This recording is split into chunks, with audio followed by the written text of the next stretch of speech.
Bonjour à tous et bienvenue dans cette nouvelle séance de révision de génie mécanique.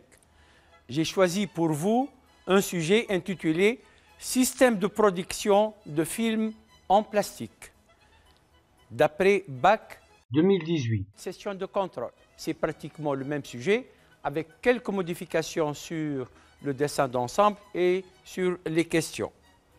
Je vous présente le système. Le système est une chaîne de production de bobines de films en matière plastique biodégradable. Ces bobines sont rangées sur des palettes pour être exploitées après. Notre zone d'étude. Pour prendre une bobine du basculeur, le chariot est muni d'un mandrin animé d'un mouvement de translation verticale par un système pignon-chaîne et un moteur réducteur M2. Sur ce dessin, on voit la chaîne qui est liée à l'axe porte-mandrin. Et en bas, le mandrin auto-serrant qui va prendre les bobines. Sur le dessin d'ensemble, on peut distinguer le pignon 4 qui va entraîner la chaîne. Sur ce dessin, j'ai coloré les éléments de transmission. À partir du moteur, le moteur M2 est accouplé au réducteur composé des engrenages 32-15, puis le pignon 12 avec la roue 36. Tout ça, c'est pour entraîner l'arbre 6, qui va lui-même entraîner le pignon 4 à travers un limiteur de couple. Vous avez ensuite la nomenclature. Et on va passer maintenant à la première question, l'analyse fonctionnelle.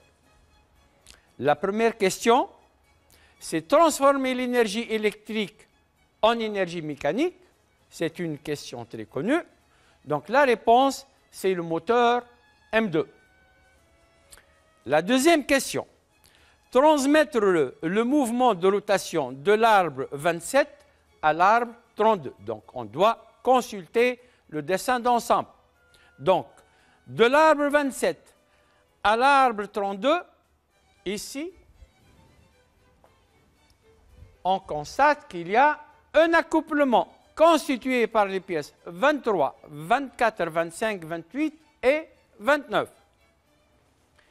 La fonction ft3, transmettre le mouvement de rotation et réduire la vitesse de l'arbre 32 à l'arbre 12. On doit consulter le dessin de l'arbre 32 à l'arbre 12. On a un engrenage extérieur comportant le pignon 32 et la roue 15. La fonction maintenant ft4. On nous demande la fonction de l'engrenage intérieur 12-36. Donc, on va prendre la même phrase que précédemment, transmettre le mouvement et réduire la vitesse, mais maintenant, de l'arbre 12 à l'arbre 6.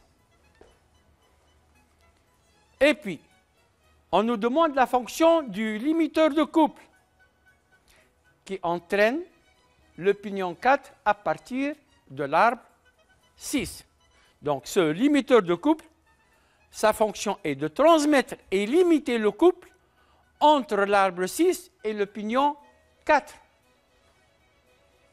Enfin, ft6, on nous demande de trouver le processeur pour transformer le mouvement de rotation du pignon 4 en translation de l'axe porte-mandrin. On a vu tout à l'heure, il y a un système de transformation pignon 4 et la chaîne.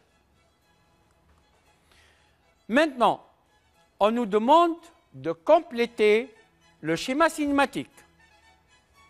Le schéma cinématique, je vais commencer par la liaison de 32 avec le bâti.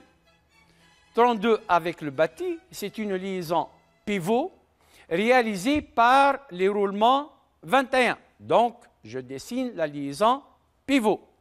Ensuite, la liaison entre 15 et 12. 15 et 12, c'est une liaison encastrement réalisé par une clavette et un écrou. Après, on nous demande la liaison entre l'arbre 12 et le bâti.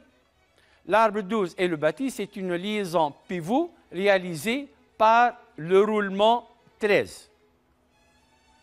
Et en fin de compte, on nous demande la liaison de l'arbre 6 avec le bâti.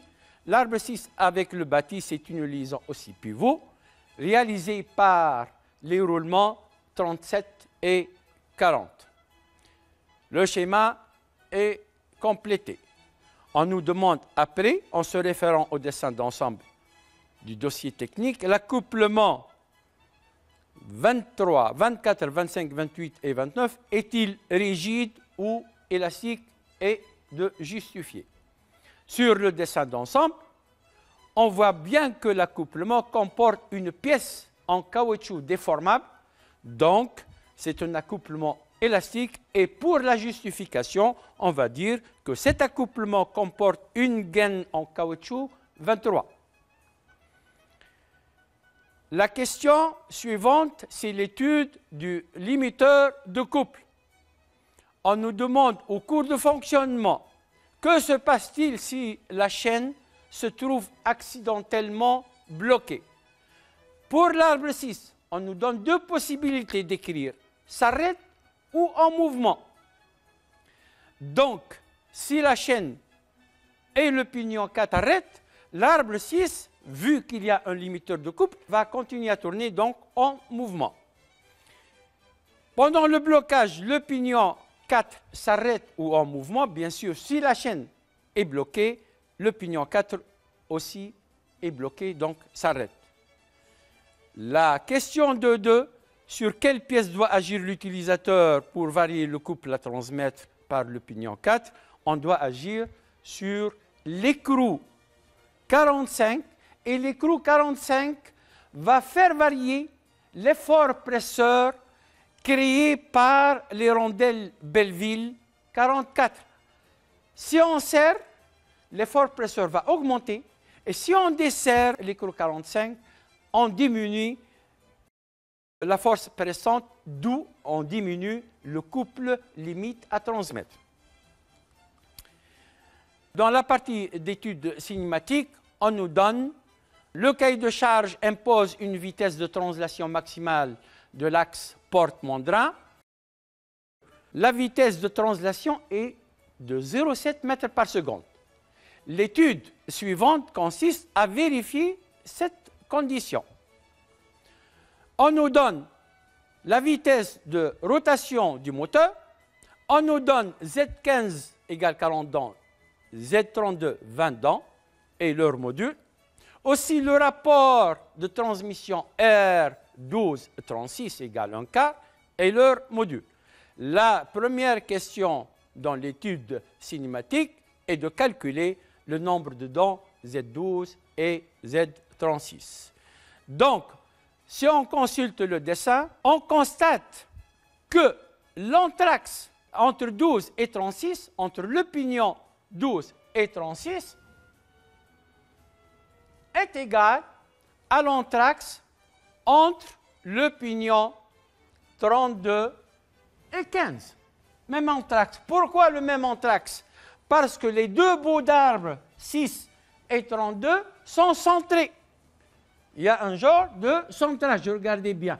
Ça nous permet de conclure qu'on a le même entraxe. Je peux écrire que A1236 égale A1532 égale M en facteur de Z15 plus Z32 sur 2. D'après les données, Z15 égale 40, Z32 égale à 20. Donc, je vais faire l'application numérique pour trouver que l'entraxe est égal à 60.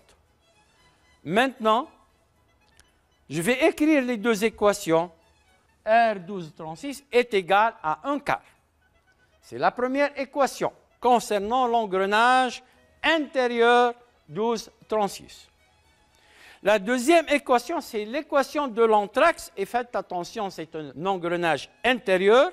Donc, A1236 est égal à M en facteur de Z36 moins Z12 sur 2 est égal à 60. J'ai deux équations à deux inconnus. Et les deux inconnus sont Z12 et Z36. À partir de la première équation, je peux écrire que Z36 est égal à 4Z12. Le produit des moyens égal au produit des excédents. De la deuxième équation, je vais faire sortir Z36 moins Z12, normalement est égal à 2 fois 60 divisé par M1236. Je vais profiter, pendant l'écriture de ce terme qui est entre parenthèses, de remplacer Z36 par sa valeur trouvée tout à l'heure, c'est-à-dire je vais écrire, au lieu de Z36, je vais écrire 4Z12. Donc je peux tirer la valeur de Z12 qui est égale, après application numérique, 16 dents. J'écris le résultat Z12 égale 16 dents. Et pour trouver Z36, je vais me référer à la première équation Z36 égale 4 fois Z12. Après application numérique, je trouve que Z36 égale 64 dents. La question 3.2 est de calculer la vitesse de rotation du pignon connaissant la vitesse du moteur. Donc, on a deux étages de réduction. N'oubliez pas, deux étages de réduction.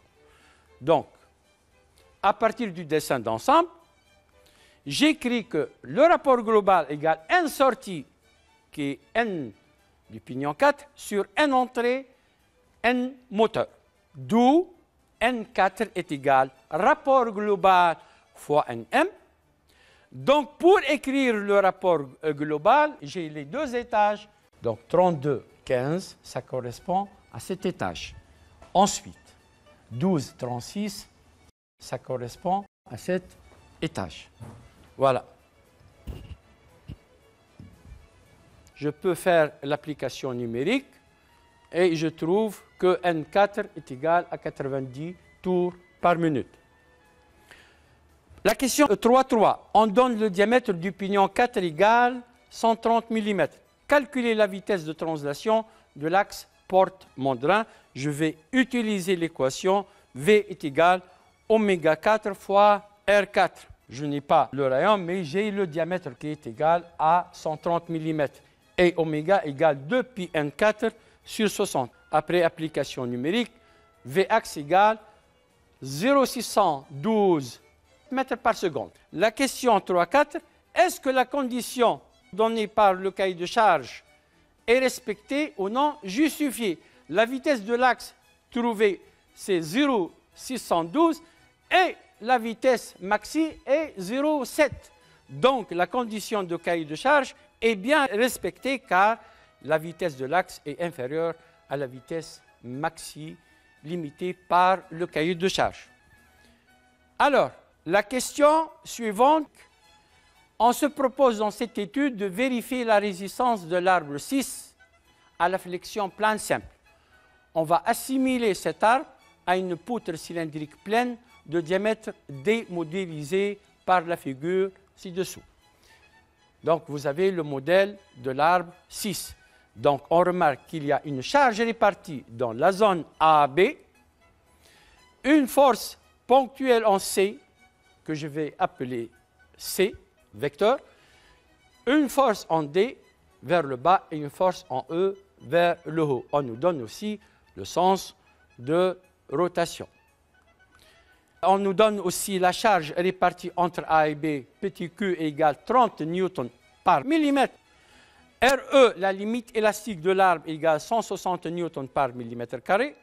Le coefficient de sécurité est égal 2, S égale 2. Donc, on nous demande donc de tracer le diagramme des moments fléchissants le long de la zone AB et de la zone BC. Je vais commencer par tracer le diagramme des moments fléchissants tout au long de la zone AB pour X variant entre 0 et 60. Donc, on a traité auparavant cette question. Donc, je vais choisir une section entre A et B. Je vais cacher tout ce qui est à droite de la section. Je remarque que, puisqu'on a une charge répartie, la charge sur le petit tronçon AG est égale la charge répartie fois X, la charge répartie fois X, Q fois X, et cette charge est appliqué au centre de gravité du tronçon coupé, c'est-à-dire au milieu de AG. Donc, x sur 2 de part et d'autre. Je vais écrire maintenant l'équation des moments fléchissants. Donc, force fois distance. Je n'ai qu'une seule force, Q fois X, et la distance, c'est X sur 2. Tout ça avec le signe moins. Donc, le tout nous donne moins Q fois X sur 2, c'est moins Q fois X au carré sur 2. Un moment de flexion égale moins 15 X au carré, c'est l'équation d'une parabole. Je dois chercher maintenant X pour X égale à 0, moment de flexion égale à 0. Et pour X égale 60, moment de flexion est égal à moins 54 Nm. Je vais chercher s'il y a une tangente horizontale. Donc, pour cela, je vais dériver la fonction du moment de flexion moins 15x au carré. Sa dérivée est moins 30x. La dérivée s'annule pour le point x égale à 0. Donc, au point 0, 0, puisque moment de flexion de 0 égale à 0, au point 0, 0, j'ai une tangente horizontale. Je trace ma tangente horizontale et puis je trace ma parabole. Je vais passer maintenant à la zone BC pour x compris entre 60 et 85. Et maintenant, je vais choisir une section entre B et C. Je vais cacher tout ce qui est à droite, je vais garder la partie gauche. Combien j'ai de force? J'ai qu'une seule force. Mais attention, cette force maintenant est, si vous voulez, la charge équivalente. C'est le poids de toute la zone AB. C'est la charge équivalente. Pourquoi? Parce que X va varier entre B et C. X ne va pas varier entre A et B, donc je prends toute la charge. La distance que je dois chercher, c'est cette distance. Donc tout ça, ça représente la force. Et ça représente la distance. Donc, je dois faire la force fois distance avec un sens positif. Donc, ça, c'est la force. Et la distance, à quoi est égale la distance? La distance est égale à x moins 30. Je vais donc calculer, après avoir développé l'équation des moments fléchissants, pour x égale 60, moment de flexion est égal à moins 54 Nm.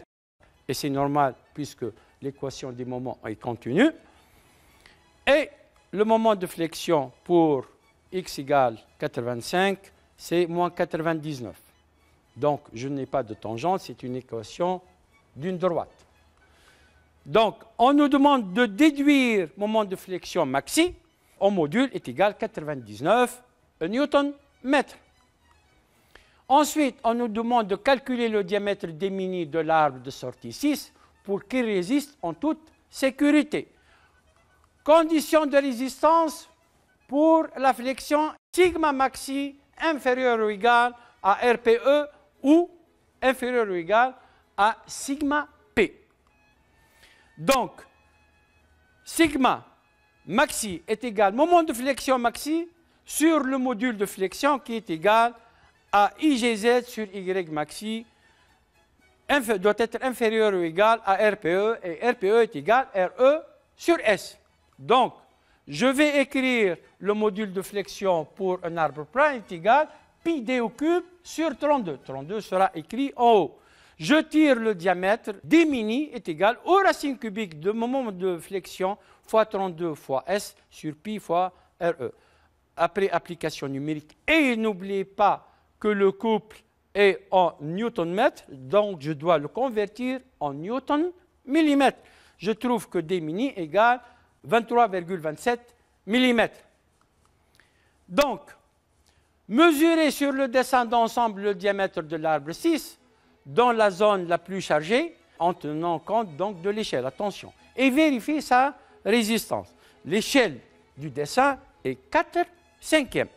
La zone la plus chargée sur l'arbre 6, normalement, alors, ce diamètre ou ce diamètre, et ce diamètre est égal, mesuré, est égal 20. 20 mesuré. Mais attention, si on veut être plus rigoureux, ce n'est pas la zone la plus chargée. Si on veut être plus rigoureux, on a un diamètre inférieur à 20 mesuré. C'est le diamètre intérieur de la gorge. D'accord? Mais bon, je vais considérer que la zone la plus chargée se trouve avec un diamètre 20. Donc, le D6 mesuré est égal à 20 mm. En tenant compte de l'échelle, je dois multiplier par l'inverse. Je dois multiplier par 5 et diviser par 4. Donc, je trouve que D6 réel est égal à 25 mm. Donc, l'arbre de sortie résiste en toute sécurité. Parce que D6, 25 mm, est supérieur à D min. La question suivante, cotation fonctionnelle, justifier l'existence de la condition A mini entre la roue 15 et le bâti 19. La réponse, c'est éviter le contact entre une pièce tournante et une pièce fixe. Donc la roue tournante, c'est 15 et le support fixe, c'est 19. Je poursuis. Tracer la chaîne de cote minimale relative à la condition A mini. Donc, je vais partir de la roue 15. La roue 15 est en contact avec le roulement. Je vais tracer cette cote. Regardez, il y a un cas particulier. Donc, 15 est en contact avec le roulement. Le roulement est en contact avec le circlipse 14. Donc, on se retrouve sur le même plan. Le plan de contact 13-15 est confondu avec 13-14. Donc, en fin de compte, le roulement ne va pas intervenir. Pourquoi? Parce que tout simplement, le roulement 13 a servi à aligner la roue 15 avec le circlipse 14. Le circlipse est en contact avec 9 et 9 en contact avec les cales 48. Puis, les cales 48 sont en contact avec 19. Et puis, on arrive en fin de compte à la pièce 19 qui est la surface terminale et on ferme donc la chaîne. La dernière partie, c'est la recherche de solutions constructives et il s'agit ici d'un guidage par roulement type BC. Donc, roulement à une seule rangée à contact radial. La particularité de ce dessin, c'est qu'on a des roulements de diamètre différents. Donc, pour traiter ce sujet, il faut faire attention. On doit mettre 4 obstacles sur les bagues intérieures. Je vais faire un écrou qui va serrer sur la roue 36, la bague intérieure de 37, la bague entretoise, la bague intérieure du roulement 40 contre l'épaulement. Attention ici. Et il faut prévoir ici un jeu pour éviter la double portée. La bague entretoise doit serrer sur la bague intérieure 40 et non pas sur l'épaulement de l'arbre 6. Donc faites attention à ce point. Évitez les montages impossibles. Je vous conseille après chaque dessin de penser à l'ordre de montage. J'ai 2 arrêts extérieurs, à droite matière et à gauche un couvercle. Donc le montage est possible. Pour les cotes tolérancées, je vous rappelle pour les roulements type BC, cas d'un arbre tournant, la tolérance des portées de roulement sur l'arbre est K6 et la portée des roulements sur l'alisage est H7. Et pour le joint, c'est toujours petit H11 et grand H8. À la fin de cette séance, je vous souhaite beaucoup de courage et bonne chance dans l'épreuve de baccalauréat. Au revoir.